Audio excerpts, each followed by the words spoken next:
ഇതേപോലെ ആട്ടുംതല വരട്ടിയെടുത്താൽ കഴിക്കാത്തവർ പോലും കഴിച്ചോളൂ കേട്ടോ. അപ്പോൾ അത്ര ടേസ്റ്റോട് കൂടെ ചെയ്തെടുക്കാനായിട്ട് 3 സവാള അരിഞ്ഞത്, 2 തക്കാളി അരിഞ്ഞെടുത്തതും, 2-3 പച്ചമുളകും, കുറച്ച് വേപ്പിലയും, 1 ടേബിൾ സ്പൂൺ വീതം ഇഞ്ചി വെളുത്തുള്ളി ചതച്ചെടുത്തതും, 1/2 ടേബിൾ സ്പൂണ് നല്ല ജീരകം പൊടിച്ചതും, 1 ടേബിൾ സ്പൂണ് കുരുമുളക് പൊടിച്ചെടുത്തതും, 1 ടീസ്പൂണ് മഞ്ഞൾപ്പൊടി, 2 ടേബിൾ സ്പൂണ് മല്ലിപ്പൊടി, 1 ടേബിൾ സ്പൂണ് മുളക് പൊടിയും കൂടെ ചേർത്ത് കൊടുത്തിട്ട് പിന്നെ അതിലേക്ക് 2 ടീസ്പൂണ് ഗരം മസാല, ആവശ്യത്തിന് ഉപ്പും കൂടെ ചേർത്ത് നന്നായി തിരുമ്മി കുഴച്ചെടുക്കണം. എന്നിട്ട് അതിലേക്ക് നമ്മൾ ആട്ടുംതല കഴുകിയെടുത്തത് ഇട്ട് കൊടുത്തിട്ട് ഒന്നുകൂടി തിരുമ്മിയിട്ട് ആവശ്യത്തിന് വെള്ളം ഒഴിച്ചിട്ട് നന്നായിട്ടൊന്ന് വേവിച്ചെടുക്കണം. വെന്ത് കഴിഞ്ഞാൽ ഇതൊന്ന് തൂമിച്ചെടുക്കണം നമുക്ക്. അപ്പോൾ അതിനായിട്ട് ഒരു 20 ചുള ചുവന്നുള്ളി അരിഞ്ഞെടുത്തിട്ടുണ്ട്.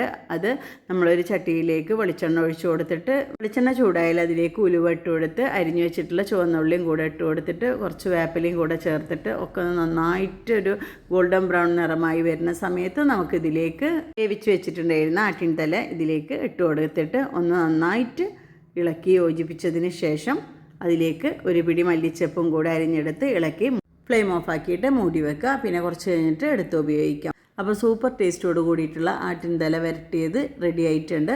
ജെറിസ് കിച്ചൻ സബ്സ്ക്രൈബ് ചെയ്യാത്തവരാണെങ്കിൽ ഒന്ന് സബ്സ്ക്രൈബ് ചെയ്യണേ.